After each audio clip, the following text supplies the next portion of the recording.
Hello,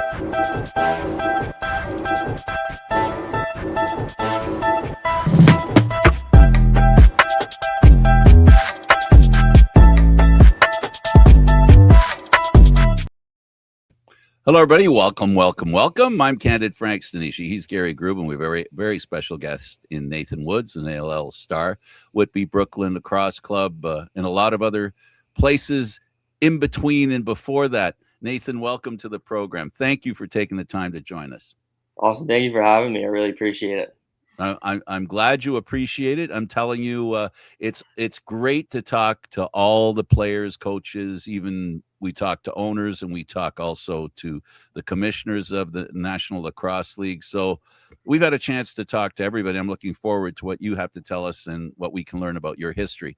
But I guess the first question we always like to ask is, how did you pick up a stick? I first started actually playing baseball. I grew up playing hardball when I was younger till about 10. And then one winter, one of my buddy's dads, he's like, I've seen the way you play hockey. I think you should come out and try lacrosse one time. So I went out, started playing house league when I was about 10. And then ever since I picked it up, I just loved it and then kept playing with it and brought me here today. So I'm pretty happy I picked up that stick. Now you're happy, but what feeds that happiness? What is it about the game that really, engages you? I don't know. I was always an active kid. So just kind of how tenacious and rough it is, because I guess I was a bit of a rougher guy when I was playing all the sports, and I just kind of really liked it. And also when you're playing it, I feel like everything just kind of goes away. It's just kind of playing the game. It's just a fun game to play. I don't know. Whenever I play it, I'm always happy, and I'm always just having fun playing it. So that's kind of why I love it. The intensity. Yeah, there's always just something going on, and it's just always a thrill and a rush during the game. There's not, because it's super fast too, so you're not kind of sitting there waiting. You're getting off, you're trying to catch your breath because you're about to go back out there in 30 seconds to a minute. So in hockey, you can glide. In lacrosse, when you stop running, you stop. Exactly. And so it's very taxing, I think, and to be able to think and make plays in that area, the way the game is played, that's the big challenge as well. Yeah, there's a lot of people that I work with. I tell them, they ask me what I do and stuff outside of work, and I tell them that I play lacrosse, and they've always seen it and heard of it. And they said, I picked up a stick a couple of times. They're like, I kind of got the catching and passing out. But I don't understand how you guys are throwing it 100 miles an hour and catching it on the run, catching it with one hand, throwing it behind your back, and doing all this sorts of stuff. And it's just kind of one of those things that you just start doing it and you can just pick it up. And there's a point where I found with myself, it just kind of clicks and it all just starts to kind of flow naturally.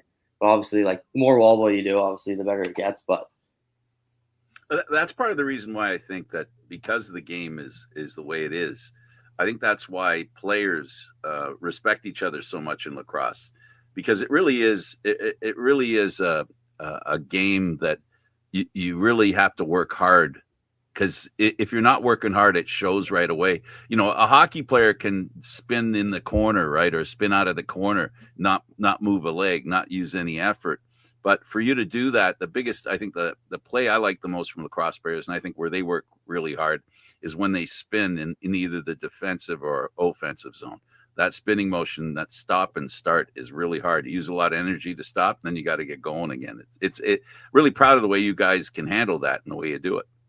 Yeah, some of the guys, I don't understand how they do it. They'll spin, and then they'll get another spin going right through three guys, right through the middle. And it's if you do that a half a second or a quarter second later, the guy's right on you, and then you're on the floor. It's pretty crazy how some people can do and move like that.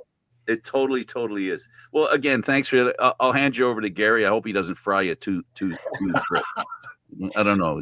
You in the mood to fry him crisp today, or is this going to be an easy, laid back one? I think we'll be okay here. Okay, good. I want to talk about growing up in Ottawa first off, and the lacrosse growing up. Who was your the earliest role models as you were coming up? Earliest role models, I guess just kind of growing up watching the game. I always loved Mark Matthews, but out of Ottawa, there was J.P. Keeley. He was an Ottawa guy who grew up playing. Callum Crawford, another Ottawa guy, Kyle Buchanan, just kind of those guys. Just watching them when I was younger, going out to the junior B games and stuff, or some of the senior B games when they were playing there, just watching how they played was just kind of awesome to see that people from this area are able to kind of make it out, because you don't really hear a lot of people coming from Ottawa, but now it's starting to grow. when I first started playing minor lacrosse here in Ottawa, there weren't that many kids, but now it's like one of, I think, the top 5 biggest organizations in Ontario, which is great to see. Like when I first started, there was team 1 and team 2, and then sometimes some of the team 1 guys had to come down and play. So that way there could be a team 2, and now there's a team 1 all the way to team 6. So it's just awesome to see kind of how much it's grown and how like, I guess, much inspiration those kind of players who started playing when there weren't many here, and just how many people they kind of inspired to keep playing. People forget that Ottawa was the first team to be in the NLL. They were one of the first teams. So the history of lacrosse in Ottawa goes back. Goes way back. Yeah, we had Brad Joseph on the show not long ago, and he was talking about it in the formation, of course, of the Olympian program and things like that. And it really was really interesting to hear all the things that went through as he was helping to build that. But I want to talk a little bit about the coaching, and who would you say was the one who really shaped your approach? Shaped my approach? I've kind of got like 3 coaches around there. Like I had Kurt Keeley kind of at a young age, kind of, I think, in bantam and midget and stuff. He was my coach, and he was just kind of, I like kind of the older style of coaching, like old hard nosed. Just you go out there, you have a job, you go do it. They don't take any crap. There's a certain way to do it. If you don't do it, then you have to run and stuff. That's just kind of the way that I feel like just fits with me better versus some people who are a bit nicer and stuff. I feel like I get more focused that way, and I just kind of work harder because I always want to try and impress them and show them that I'm here and that I'm willing to do it and I want to do it. And there's Jay Tosse, who played professionally as well. He played in Ottawa as well. He's a great lacrosse coach and kind of always gave you that confidence to go out there and play, like how you should play, and he knows how you play. And then if you're kind of off your game, he's there like telling you, like, you know what you can do, you're good at this, and he just kind of gives that confidence back into you. And then just kind of Matt Firth was just he was an awesome coach. He was always out there. He didn't matter like who you were, how good you were. He'd sit you if you're having a bad game, or not having a bad game, but if you were being rude or something, yelling at the refs. We could be down by 1, we need the top scorer in. He'd sit him down, like our best defender. We needed him out there. If they were yelling at the refs and being obnoxious, he'd sit them and just kind of showing you that it's not all about how good you are. It's about how hard you try and respecting the game as well, which I absolutely loved. Yeah, accountability is a big thing. Yeah. And I know your game, and it stays with you too. So when did you think about the defense and transition? That was your niche. I think it was kind of in hockey, I was defense. So I kind of, I guess, gradually gravitated towards it just from playing defense. But I don't know. I just kind of like to just keeping people to the outside. Everyone thinks scoring the goals is the pretty thing and awesome, but I don't know. There's just something about defense that I just kind of like being able to keep someone to the outside, strip the ball from them, and then if you go down and score, it looks even better on your part too. So just kind of stripping the ball and just kind of taking those top goal scorers away on the other team, just showing them that, like, hey, you're not that good. I'm here and I can stop you. It's just, I don't know. I just kind of find it fun. And then I think midget was the first year that we went from having offense and defense versus the years before. It was kind of played both ways, but I just kind of stuck with it and ran with it, and I loved it. And I'm happy I didn't choose offense. I don't know. I just love defense. There's something about it. I can't really put like words to it. I don't know. I just love it. Absolutely. I agree with you 100%. Not everything has to be an ESPN highlight reel goal. Yeah. There's a lot more to our game, and it helps make it a 3-dimensional thing to see it and to see it done well. Let's talk a bit about the Nepean Knights. And originally, what would you say about the Nepean Knights, which taught you about your physicality, and we're talking about accountability again? I guess just with all like the older guys that were there when I was younger that first started playing there, they were all accountable because they all had Matt as a coach when they were younger and stuff. So just seeing that and kind of learning from them. And then for my last year as well, I was an assistant captain. So when you're out there on the floor and off the floor, you're not only representing yourself, but the whole organization, kind of everyone that's on your team. And you're out there and you're the older guy now that kind of has to show these new guys coming in about accountability and kind of respecting the game. And so I think the last year was kind of the biggest part of where it kind of really taught me about that. Right. When would you figure your role changed from being one of the newer guys to being that guy to show everybody else the ropes? It was kind of tough because I had my first 2 years, and then the 2 years in between I missed because of COVID. So I kind of missed my big, I guess, years in junior where you're kind of in the middle where you kind of make a name for yourself to jump up to junior A. But I'd have to say it would kind of be the last year, because the first 2 years you're still kind of the younger guy on the team. Everyone's still 2, 3 years older than you and stuff like that. So my last year when I was the oldest one, a bunch of new guys that came in, some guys that missed their whole midget career. So the last time they played was Bantam, and now they're all the way up to junior playing against 21-year-olds and 20-year-olds and stuff versus 15-year-olds and 16-year-olds. So they're definitely a bigger jump for them. So Right. During COVID, it's a great question is what did you do to keep yourself active? I was still just kind of playing and stuff, just doing wall ball in the backyard, going on runs and stuff. And then the second year, or maybe it was the first year, once we were able to do like socializing outside and stuff, our head coach, Matt Firth, he ran sessions at an outdoor park. So we do those, I believe, on the weekend every Saturday or something, I believe, when it was nice enough out. So we were out there. Then after that, we did a little tournament with Gloucester where we played each other twice just because they were the closest ones. And then the second year is when we did a little tournament. We played, I think it was just Akwesasne and Gloucester here. Did a little 3 tournament thing because we had 2 teams, so there was 4 teams in it. So everybody played everybody once, and that was kind of those years of junior kind of summed up pretty quick. Nice. Now everybody hears about, junior A and, how important this and that and the other is. Talk about something that people maybe wouldn't fully appreciate about junior B. It's definitely you have lots of guys that are in junior B that could play junior A, but they might just.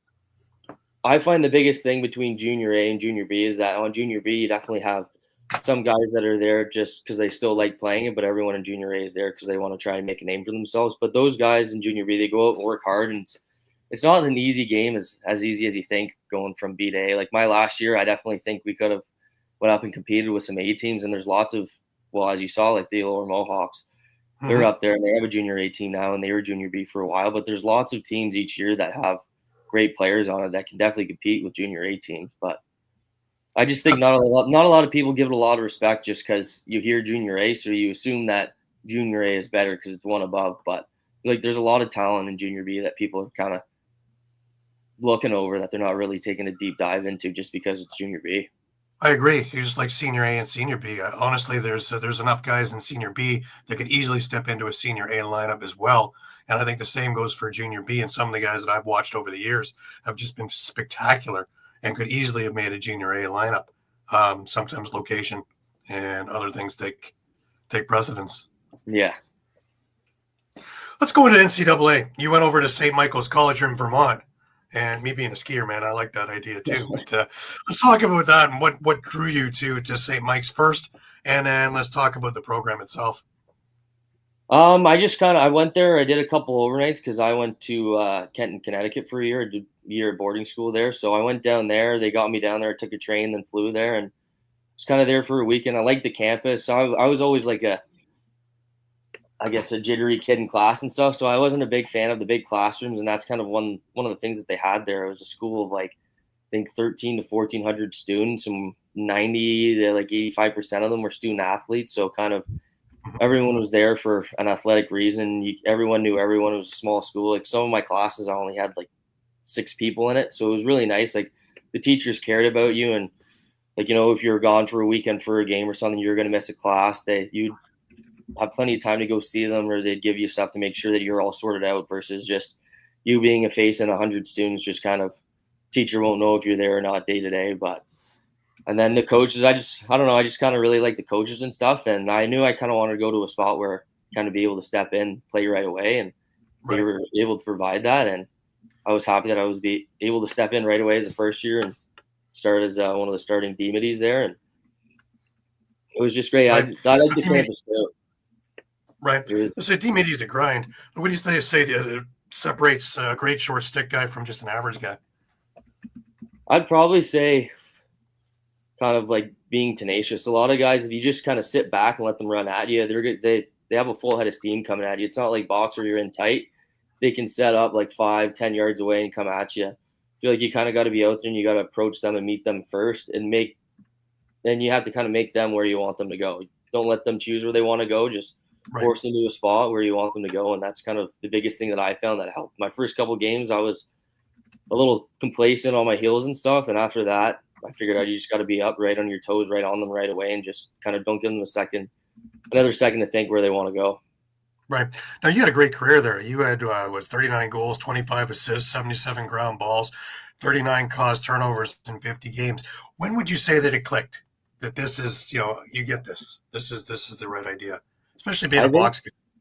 yeah, I think it was probably my sophomore year. Like the first year I went there, I started as an O midi for the first couple games, and I got switched back to a D midi because we had plenty of talent on the O side, but we were kind of lacking a bit in the D midis area. And they knew that I could play defense because I was a two-way midi there, so I'd always stay on and run back and play defense. So Right. they thought, why not? Let's try putting you back there, and then instead of going from O to D, you can go up from D to O. Because a lot of the times when you're playing teams, are like the D midis on, like we can keep. It's fine if our O mid guards them. If our O midi gets stuck on, just let them guard the D mid. There'll be no problem there, and that's kind of where I found a lot of my success. I'd go down and I'd be with an O midi, and then I would be able to go one-on-one on them. Or there's another attackman there that was a year older than me, Max Tavlos. Him and I he was from Massachusetts.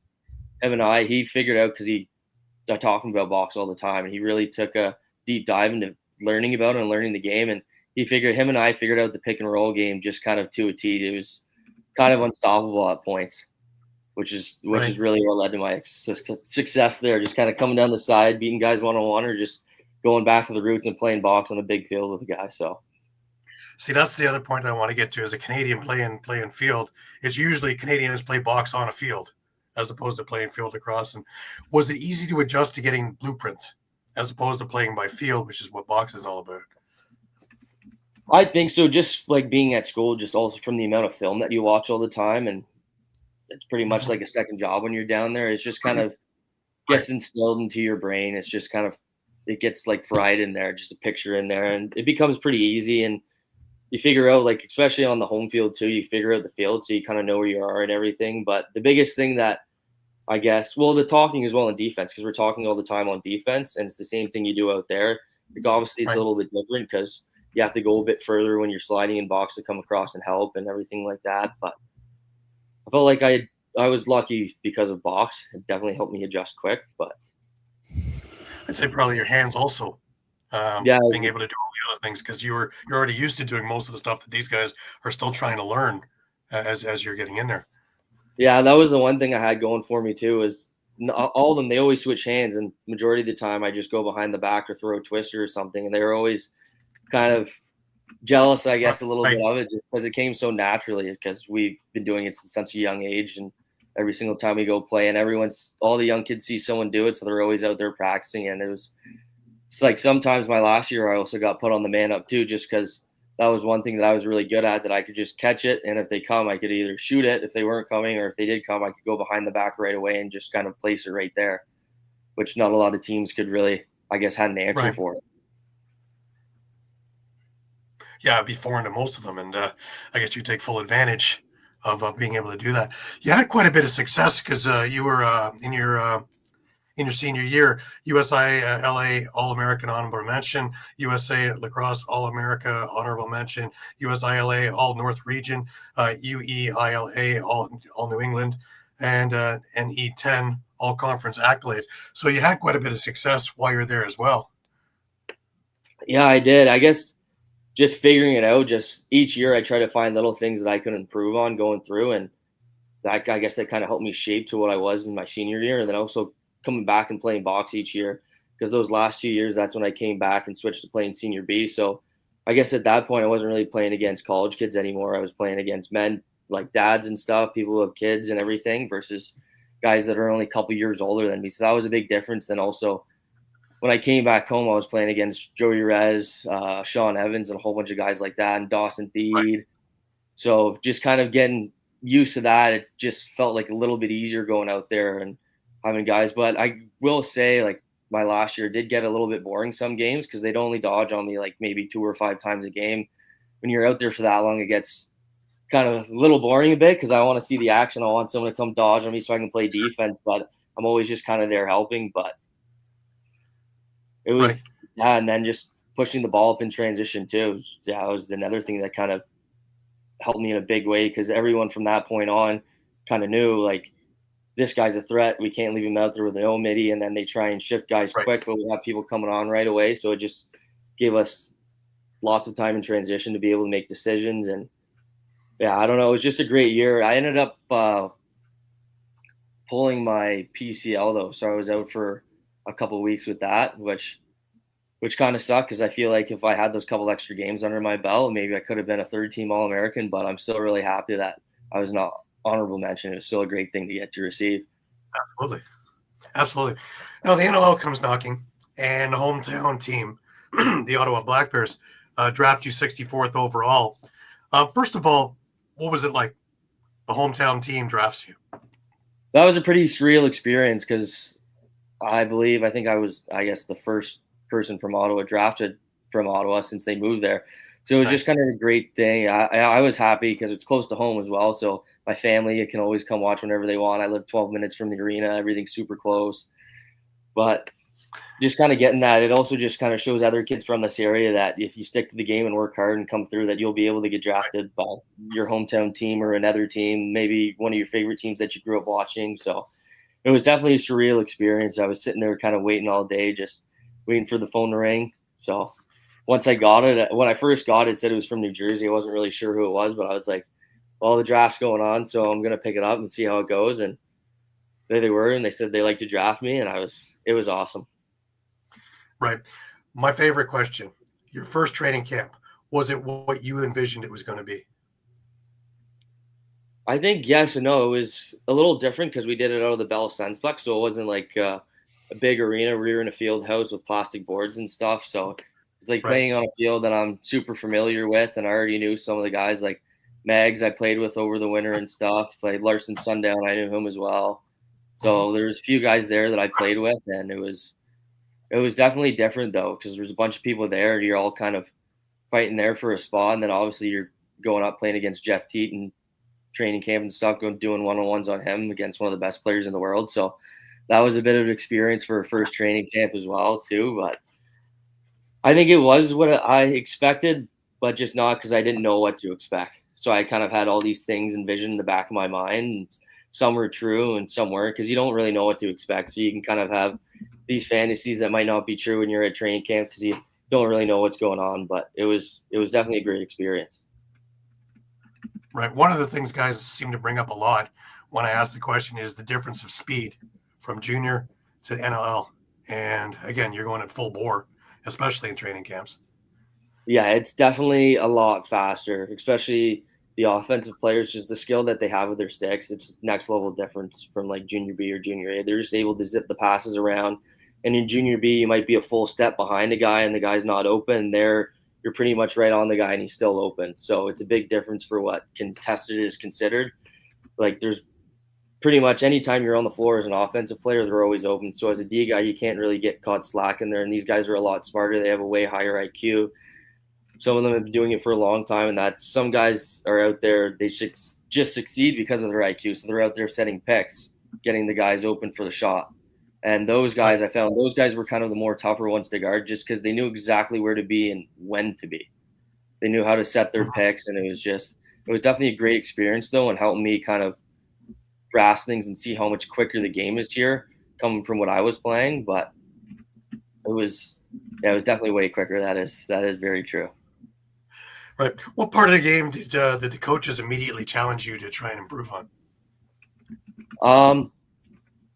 Talking with them for a little bit, it's just kind of the way with the picking, how it goes and stuff. Because a lot of times in junior, you can kind of sit back and be a bit more complacent, like with how our goalie was. We were fine with the outside shot, so you kind of take the pass away and stuff. It was just more so staying up with the picks right away. And in junior as well, it's when they're far out with the ball, you don't really need to press them because they're not really much of a threat there. And we also had a great goalie. And I find with that, they said you kind of have to be out on their hands right away because you don't want them shopping because they can come in and they can score from there. You've seen it happen multiple times in the NLL that guys can kind of score from all angles and all areas of the field. So it's just kind of getting out there right away and make them make a decision. Don't let them make the decision. Force them to make something happen, kind of. Right. Well, also there you had Laddie as your coach at that time, and probably one of the most intense defensive guys in NLL history. A little bit different as a coach, but talk about trying to get on the page with him. Well, it's one thing. Like, he obviously has lots of knowledge about defense and stuff, and just having with everyone out there, I'd always try and like ask him at the end, like, what are little things that you saw that maybe I could improve on, or what are certain things that you liked, and maybe little things that I could step up, or one thing that I shouldn't be doing anymore. I might be doing a little too aggressively, and he just kind of lets you know what you're doing. He saw, like, he's like, you're really fast, you're really great with your speed, so just kind of notice that in transition, that once that shot's there, you don't want to leave too early, that if a rebound bounces off the goal, if it hits him right in the chest, you want to be able there to help get the loose ball or box out for the loose ball. But you also want to be able to see it, read it perfectly, so it's like right in between the lines where it's, okay, now I'm good to take off, versus now I got to get back and help him get that loose ball. Right. Now, you went to the training camp at Colorado just this past off season. How was it different from the Ottawa one? What different things did they concentrate on? With them, it's kind of just pushing the pace, always getting everything going in transition, because it is a very fast game, and you're always going. Sometimes, like, you're out there for a 2-minute stint on defense, you pass it up, maybe there's an errant pass, there's a shot off the post, they pick the ball up, and you got to be able to go right away. It was just kind of having good stick work, lots of drills in like a quick amount of time, just getting your feet underneath you and playing hard-nosed, tough, tenacious defense. And they really like pushing the ball up, getting out right away, getting up and out, getting the passes up, making the right play in transition, getting it over to the O guys if you can, setting the proper seals and everything on offense. But it was very fast-paced. Like, I found in Ottawa, a lot of times between the drills, we do sprints from boards to boards. But in Colorado, we just had 300s for our conditioning, so we did 3 300s. And that was it. Just because the drills we were always running, we were always going. So that's one of the biggest differences I found between those two camps. It's also a huge camp. If I remember it right, you almost had 2 teams you were carrying through preseason. It's like 8, and all of a sudden it's an entire different lineup for the second half of the game. So that's a little daunting to know that you have that many people you're trying to compete for a few spots. Well, it was nice though. Like, I think that was majority for the offense. They wanted to get the offense guys in there. So, I mean, it was a little bit tougher for them when you're only playing a half, but luckily for us on defense, they were able to kind of keep all of us in there and played each game. So I was fortunate for that, where I wasn't having to go warm up and then sit for a half and get cold and then go back out there, or go play and then sit and watch for the second half. So I was fortunate enough to play the full games. Right. What'd you learn about yourself competing for roster spots, good and bad?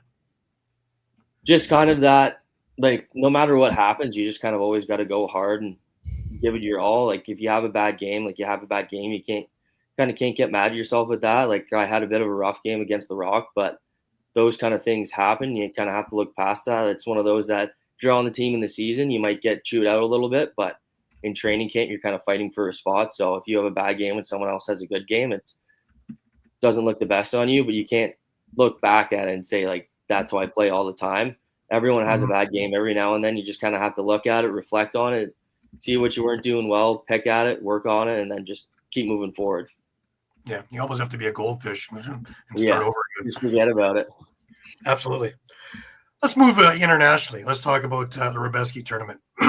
One of my favorites was having Brady Kiernan on, and his recollection of his first time getting off the train and walking towards the rink, and you're in a neighborhood, people are walking dogs, people are going to school, and all of a sudden you walk into this complex and it's like, holy Jesus, and thousands of people all over the place.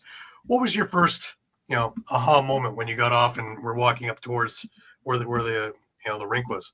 Yeah, like, we're walking up towards there. Since when we got there first, there was no one there. It was just like, you're in this middle of this town that's kind of on a bit of a hill, and it's like, where are we right now? Because then you look out past over the hill, and then it's a whole bunch of fields and stuff, and you don't see like a huge massive city or anything, and it's like, where are we? Then you walk out there, and then you see the turf field, but then there's no roof over it. You're used to seeing a roof over it, and there's bleachers, and they have a whole facility in there with change rooms and stuff. And it was then right next to it, obviously there's a bar connected to it, and it's like, God, it was just like, where are we right now? Like, what is this place? Because that's not something that you typically see over here at all. So it was just kind of like a surreal, eye-opening moment, just like how different it is when, like, you're overseas. It's like, it was definitely a cool experience. And then, like, going there for the first time and just seeing like on one of the days when all the teams were there, how packed it was. It was like shoulder to shoulder walking through to trying to get to the bleachers,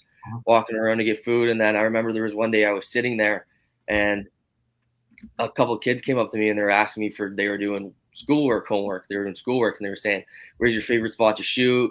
Which side, like which way do you like to shoot? Do you like shooting overhand, sidearm, this and that? And it was just kind of like these kids are out here during the middle of the school day and this was their schoolwork to come watch lacrosse and ask about lacrosse. And it was surreal, especially when when the local team was there. It's just all of a sudden there's 3,000 people in the middle of this little town that has some small rink here. That's like, what's going on? It was just kind of, I was at a loss for words. It was a surreal moment just kind of looking out there. And it's like, where am I right now? I'm somewhere in Europe playing lacrosse and there's 3,000 people in this little town kind of in the middle of nowhere almost, just watching and cheering on almost like there was a professional soccer game going on. So it was definitely a cool experience to see that.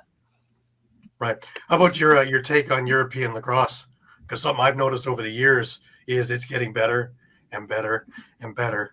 And even teams that really weren't on the map are now not only on the map, they're probably midway towards getting to the top part of that.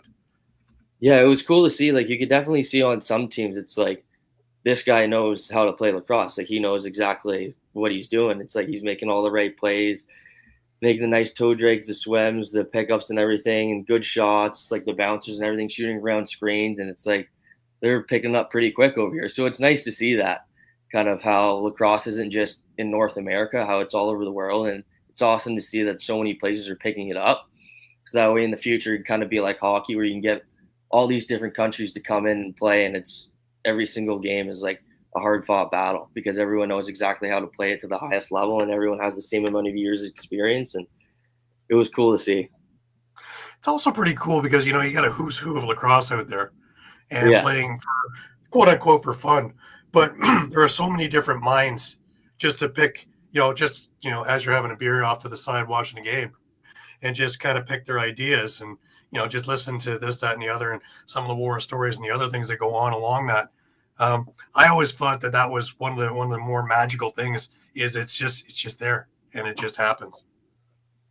That is pretty cool because I remember I was talking to, I think it was one of the guys on the German Shepherds from the team from Germany. They were saying like when they go play, they have to take the train all the way over to sometimes like to another country pretty much because obviously it's close enough, or they have to travel like a couple of like 3 hours, 4 hours on the train just to get there, hop off and play their game just for like a regular season game. Where when I grew up playing, I'm driving 20 minutes to the rink because it's right there. And then I have an away game that's only 40 minutes away at the other end of the city and stuff. So it was definitely very cool to see how committed they were. Like they love the game and it doesn't matter where it is or how far they have to go. They're all going to pack up on the train with their gear and everything, hop on there, sit on the train for 4 hours, hop off, go play, and then come take the train right back home. So it's really cool to see that.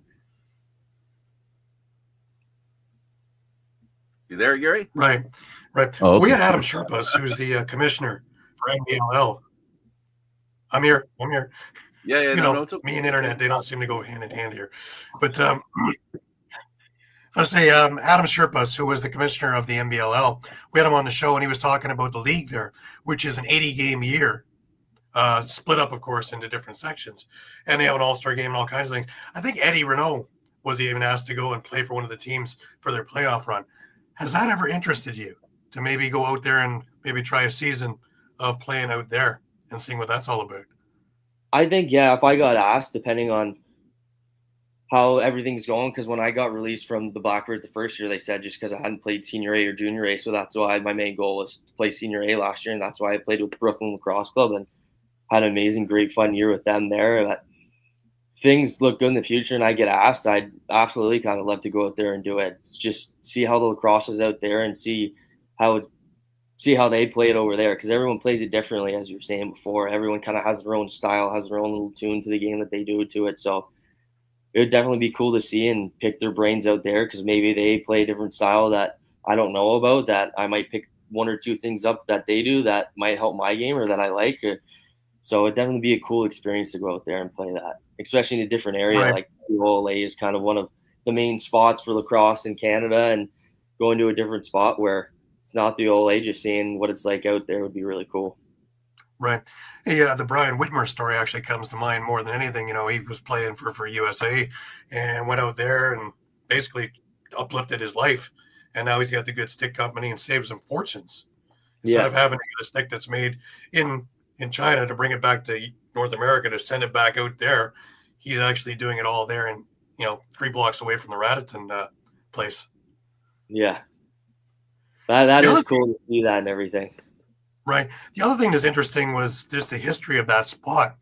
And it was Dave Denenberg from the Tel Aviv team who actually sent me a picture of Hitler marching his officers on that ground where you guys are playing.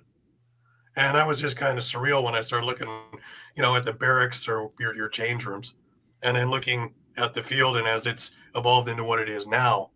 And to think back, 80 years ago and go, what the, my God, how we've evolved, shall we say.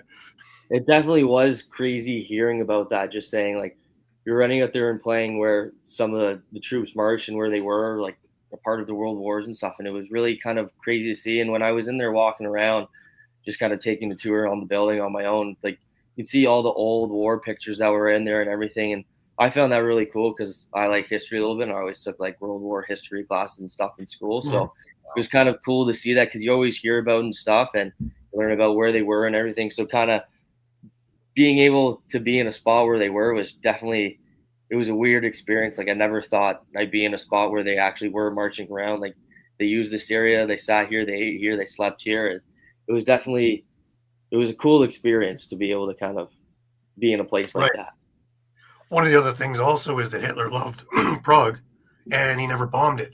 So that's why we have 800-year-old buildings and castles and things like that we could actually take in and see what the architecture was and what some of the other nuances of 500-600 years ago was all about. Yeah, it was a beautiful city. I absolutely loved it. Going and seeing all the old architecture and everything, and walking around the old town. It was crazy how they were able to kind of build buildings back then with what little that they had, and everything was by hand, and how long it must have taken them. Like the one church that we were at, that we saw that burnt down multiple times, but just kept getting rebuilt, which was pretty cool to see how they just didn't stop, just kept building, and it's just like an absolutely beautiful building. And I have a classmate who lived there, who still lives there, moved back years ago. And so I kind of have my own little tour guide there to see the non-touristy things. Yeah. But he explained to me, you walk through these things where there's like a tower, you go through there. And apparently Prague was gated at one point, and there's 4 of those things. And they poured hot oil on anybody trying to invade, which explained why nobody really invaded. That would make a lot of sense. I wouldn't want to invade something like that.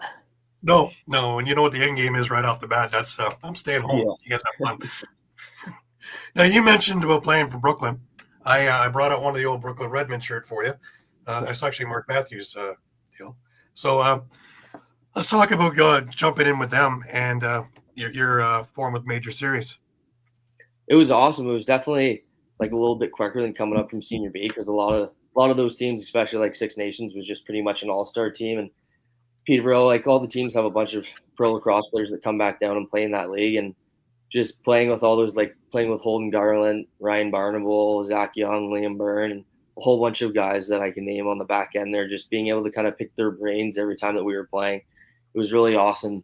Like I learned a lot from them, and just like kind of how to be able to play at the next level. And obviously having Higgy and Oilerman in the net backing you up is pretty 2 good goalies to have in net there for the summer league. So it was definitely a cool experience, just kind of playing against those guys, especially like our first game against Six Nations. You're out there playing against Ryan Smith, Dane Smith, Josh Byrne, Randy Stotts, Lyle Thompson, Shane Jackson, or who else was out there? Dougie Jameson, Dawson Theed, and all those guys. It's just, and like Latrell Harris, Tyson Bell, and all those guys on the back end. It was just a crazy kind of experience, just kind of seeing like this is a whole bunch of guys that I grew up kind of watching when they were in there, and playing against them now was a surreal experience for sure.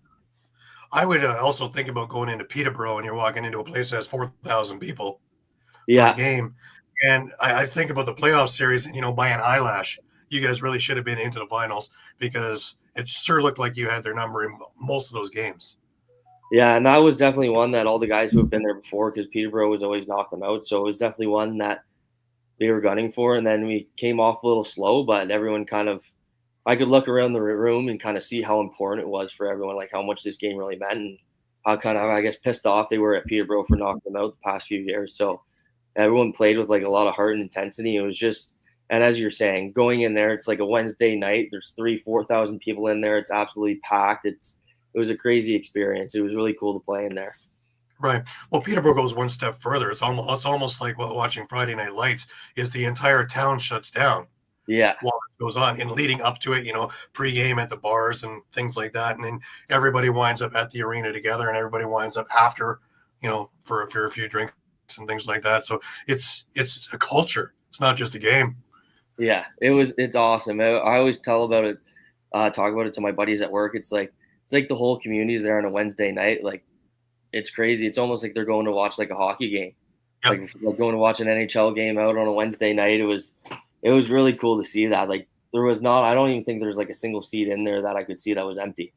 Everyone Right. was everywhere, and they're there early too, like an hour before we're doing our warm ups. There's already people in their seats having their popcorn and stuff and having their drinks, and it was cool. People weren't flowing in right at the end, just 5 minutes before the game starts. They're in there an hour before, 30 minutes before, and it was cool to walk out there for the first time and kind of look up and around. It's like, wow, there's a lot of people here. Let alone looking at all the banners, everything like that, between the Pete's Yeah. on one side and the Lakers on the other side. It's like, holy, wow. It really is its own little niche. But what do you think? Because I love summer ball. I actually love it more than I love NLL. And what do you think is the reason why we can't get more butts and more seats in more arenas? I don't know. I don't know if it's just it's during the summer and people are always kind of out and they're doing stuff. If they have a college or something and they're always out. Because there's not much really else kind of going on. Like, football's over at that point, so no one's really watching football games or anything. There's not really much going on. I don't know if there's just no appeal just because it's not considered professional, but meanwhile, it is pretty much professional because everyone in there, besides maybe a handful of guys, aren't professional because they're coming up from junior and they're going to get drafted, or because they're right there on a cusp, kind of fighting for a spot, fighting for a roster spot. So I don't know if it's might just be the location for some spots because you're not playing out of a big arena where it's close to everyone. Like when we played in Owen Sound, we played out of the Meaford Center this year. And when I first pulled up, I was like, am I in the right spot? Like the community center, I wasn't really sure. So, right. And okay, don't make fun of Meaford now. it was a great barn to play in, but it was definitely, I was confused at first. I was like, we're right by the water here pretty much. So I was confused, but I don't know if it's like advertising because obviously for NLL there's TV advertising, so you can reach a lot more people with that. And kind of here in Senior A, it's kind of posts on social media, but it's more kind of posted towards the local teams that are there and the people that follow it. So the people that are on the team and the families, obviously, it's not kind of going out to a whole nother community that might know of lacrosse or like, oh, we went to a few games during the winter and watched them play, but if there was more going on, they might come out during the summer to come watch it, but they just might not know about these games that are going on. Perception is a big deal too. Yeah. How people perceive the game. I'm a little older than you, and I would remember the heydays where Brampton was full, where the Iroquois Park was full. And, those were great days and they were great energy to come to the game, and people gravitated around each other. They got to know each other. There wasn't many places where they could go where they didn't know at least a handful of people. So I would love it to come back to something like that. And kind of like the Peterborough idea, just in all the other towns, because it would just, elevate the experience. And really, for $10 or whatever it costs people to go watch NLL players, and you're paying 50, 60, $80 in the wintertime to go watch them, and much more accessible.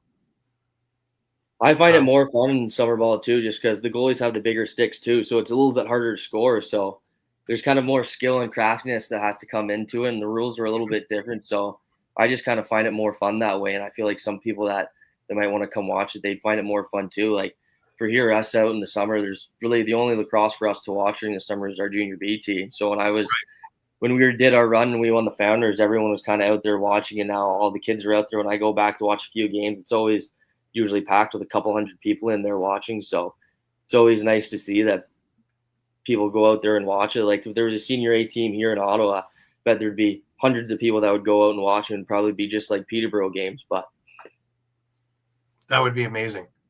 And that would be just something to grow the game in a different spot as well. And it might help with Black Bears attendance as well, because working part and parcel winter and summer and seeing if these teams cannot, work with it. I still don't understand why they don't work with the OLA and, kids get in for free for this, or, wear your jersey and come on in and, just to try and associate with it. And, what better way to get experience and really get that fire going. Yeah. I know at one point they did have like their Zone 5 shirts that had all the different there's different zones here and teams on the back and stuff. So I know those shirts kind of sold pretty quick right away because all the little kids want them and stuff. But I agree with that. Like, especially letting the younger kids in, they come, they wear their jerseys. Everyone's wearing their jerseys and stuff. Get in for free. Like, obviously the kids aren't going by themselves. Like, their parents are paying for it. So you're not just paying for 2 tickets. Now you're paying for 4. And that way I feel like if you can let those younger kids in for free instead of a parent only bringing 2 kids, maybe they bring a whole bunch more kids. They have family down. They bring them because the kids get in for free. And then those parents come because it's like, we're not paying tickets for us and the kids. The tickets are just for us. So it seems cheaper and stuff, and more people come and watch. And then if things in the future change, more people are going to keep coming, and then you end up making more ticket sales, more revenue. That's the idea. It brings the culture. Yeah. And then that's the place to meet, and that's the place to do. And then that becomes the center hub. And that's the idea. And then, everything else builds from there. We had Mark Millen on not that long ago, and he always mentioned about we spend so much money on club teams and above about kids who want to be pros. We seem to neglect the grassroots and the house leagues and things like that. The kids who don't want to be a pro but love the game. And we want to nurture them because that's our fan base.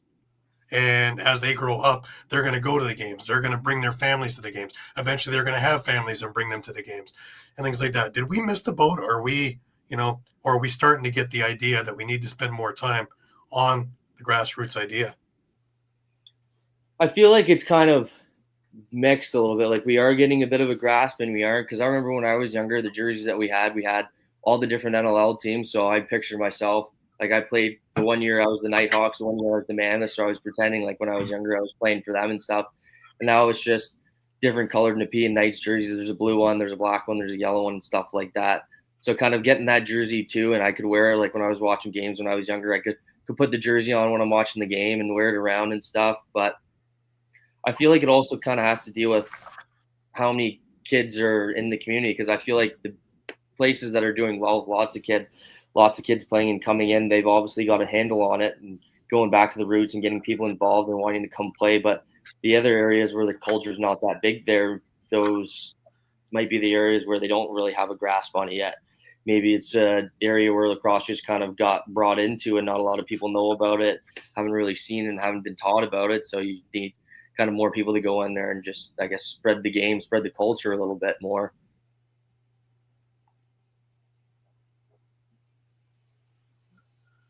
Right. Now you're playing presently with the ALL, and again, I love the thing. I'm doing the media for it, so I really have a great time with it. Talk about getting into the league there and how important that league is in putting people towards the NLL, because I think they put something like 35 players in the NLL now that have stayed. Yeah, I think it's kind of really important because, like, before this league, you weren't really doing anything. It was kind of doing wall ball in your own time. You weren't playing games. Like, it's a lot different playing wall ball and playing pass with yourself, or just playing pass with a buddy. You're shooting on an empty net versus actually going out there, getting on the floor, having good reps. Like, another guy who's really good out there playing right now that should be up on a team is Aaron Woods. Like, he's a great player. He's out there. So playing against guys like him each time, and then you have practice players that come down too that you're playing against. And then, like, what I first found the big difference was going out there and shooting on goalies with spoons, because I've never shot on goalies with spoons before until obviously the camp with Ottawa. So it was a little different. Right. You don't have that massive woody there. You can shoot a little differently. The nets are a bit bigger. The crease rules are different, especially for a D guy. Now the angle's a little bit different because they can jump from behind the net. They can jump through the crease. There's no crease. So you have to play a different style of D. So it just kind of helps you adapt, and getting the ball over half, and the face-offs too were a little different. So you're out there, and there's little tidbits that are just kind of all different going up there. So being able to pick up on those and just being able to still play a game and I'm not playing anymore. I didn't make a team, so now I've just got to do something on my own to stay active and wait for a call. But now coaches can actually actively recruit. So if guys get injured, maybe someone wasn't doing what they thought they'd be able to do, and if they get brought down, you're still being seen all the time. So kind of every game matters, which is really nice, and it's fun too. Like everyone out there wants to be there, wants to play. It's not like a beer league. Everyone's there. Right. Everyone who is there wants to be there. So because you got to drive all over the place for like Brampton, Oakville, Oshawa, Six Nations. So if they didn't want to be there, they wouldn't drive there. But everyone drives there because they want to play. So Right. And it's another one where these are a hell of great games, and usually 1-goal games and all these other things. So again, for people to come out, for $10 to watch NLL caliber and watching guys absolutely put it on the line, because nobody's taking a shift off. In fact, I think they're putting more in than some of the other games we've watched. And with NLL style coaching, from right up and when you guys walk into the arena to play to walking out of the arena, everything is with a purpose. And I think that rubs off on whoever's there. yeah, especially because a lot of guys too, they're out there playing to kind of fight for a spot to make a team. So they've kind of got a lot more to lose, and all these guys are trying to make it up there. So they're playing hard, as you said, every single game and fighting for a spot. It is cool to see that, how people understand that. And it just makes the games like a little bit more grittier and stuff, because everyone's a little bit more tenacious and they got a little bit of fire in their mind and stuff to try and go make a good play, make the right plays and everything, and kind of show the coaches and the scouts that are watching, like, this is what I got. Like, I'm that good. I can make it to that next level. So definitely is a little bit more fiery and fast, and it's fun though. I love it. Right. And you're a prime example of guys driving long ways. Like, it's not around the corner for any arena for you. Yeah, no, closest one is Oshawa, which is like 3.5 hours. But I mean, it's worth it though. I mean, I love the game, so if I can play anywhere, like, I'll go there and play. If it's 6 hours away, like Six Nations is 6 hours away, like, I'll drive there and go play. I want to play, so I'm gonna do whatever I have to do to drive out there. So Right. What do you do in all that time though? I don't know. I guess or you got something to go through, or you usually have somebody to drive with you. Sometimes I'm driving by myself. Like if it's to Oshawa and it's the middle of the day, it's not that bad. It's only 3.5 hours. I have a cottage that's also just past Kingston, so if I really need to, I can crash there. And then it's only like a 2.5 hour ride. And guys have also offered for me to stay at their house, but usually my parents love watching me come play as well. So one of them will usually come drive down with me and stuff. So Right. And you're with a very storied program over playing with Whitby. They've had a lot of success over the years, and this year a little bit more of a rebuild. But you still got so much talent on that team. Like I've said in the power rankings, it's only a matter of time before you guys get this whole thing together and you start looking down at the rest of the teams in there. yeah, I've noticed it just because everyone's new, so it's a bunch of new faces. People just kind of getting acclimated with each other, seeing how each other play, who fits what type of role and stuff. And we're starting to kind of figure it out over these past couple of games of how we're working, and obviously the offense, new faces and stuff. So those guys are figuring out how each other play and who likes to do what, who likes setting picks and shooting from where and everything like that. So they're starting to click, and I feel like eventually we'll start to get rolling. So Right, definitely. So what's on the docket for Nate Woods? What's upcoming? Are you going back to Europe? yeah, we'll be going back to Europe. My buddy got in for the Prague tournament, so we'll be going with a bunch of Nepean alumni and other guys that are kind of from the area and stuff, that we can get a couple extra guys like the Brodeur brothers. Brian Brodeur, he went to Tampa and stuff. Cam Brodeur went to Duke and everything. Those guys should be coming, I believe, and it'll be fun. It'll definitely be fun, because last time when I went with the Gaels, I didn't really know anyone there besides Brady, but it was a great experience meeting a bunch of new people and everything. But I feel like it'll be different playing with a bunch of guys that I used to play with. We all know how we play and stuff. So that definitely be a fun experience, because there are some guys it's their first time going. So kind of having one trip over there under my belt, it's kind of nice. So I can I know where I'm going. I know places to go and stuff and things to see, and go see things that I didn't see. So, and kind of help them a little bit, but still going to be pretty fresh in my mind when I get back over there. Absolutely, and nothing can beat that transit system because you can get anywhere. Yeah. Unless, That was crazy seeing that because I'm out from Ottawa. We don't really have that system here, so I'm usually Yeah, no driving kidding. everywhere and just being able to walk out. Then you go down, take a subway, take a train for about 15 minutes, and then you're that far away. It's like it's crazy. It is really cool to see. Absolutely. I love it that you can be 20 minutes out of Prague and you're in Radisson, and another 20 minutes you're back downtown Prague, and you're right there at all these sites and things like that. Hop back in, and it's literally it's that fast, and Yeah. And it's on an app on the phone, so even a guy like me, oh yeah, here's the bus. Whoop, there I go. Yeah, it's perfect. That's the one thing I was worried about. I'm like, we're taking these. It's like obviously that's not in our language and stuff. Trying to figure out when to get off, like which one to hop, which train to hop on and stuff. I was worried about, but obviously there was guys that have been there before that did it, but it was pretty easy to understand. So it's crazy how good their system works there. I loved it. Yeah, I think it's amazing. But I wish you all the best, and I look forward to seeing around some of the ALL arenas, as well as I look forward to seeing you in Prague. Thank you. I look forward to seeing you in Prague too. It'll be good. Yeah, I really want to thank you for taking the time. I know you got a busy schedule, and talk to us about lacrosse. Awesome. Well, thank you very much for having me on. I really appreciate it for you reaching out to want to have me on here. So it was awesome. I had a great time. Absolutely. Well, thanks for me as well, Nathan. It's great to talk to you and listen to some of the excitement that you feel. And I got to tell you, when you go to places where you don't know lacrosse exists, it must be a lot of fun, the reaction that people give you. You're surprised how curious they are about what you do. It is, especially over there, like a lot of people, because people come over from Canada and stuff, we play it way differently. So just seeing how, like when I went to school, throwing behind the back passes or cripplers, just the different style of play of how we play it. They're all kind of amazed by it and they pick it up. And then probably if you're someone who goes back, like Gary, go back every year, you can probably see how those guys who watched it, they picked it up. Now they're doing it. And it's the little things that just pick up and just kind of grow the game all over the world, which is awesome to see. I really appreciate you doing that, Nathan. Thanks for being on the program. It was really interesting listening to your story. Another great story about another great lacrosse player. Thanks for doing this. Awesome. Thank you for having me. Well, for Gary Groob and Nathan Woods, I'm Candid Frank Stanisci. Thank you for watching NLL Lacrosse Talk for this week, every Thursday at 4 o'clock. Special time for our very good friend, my new friend, Nathan Woods. Thanks for watching, everybody. We'll see you next time.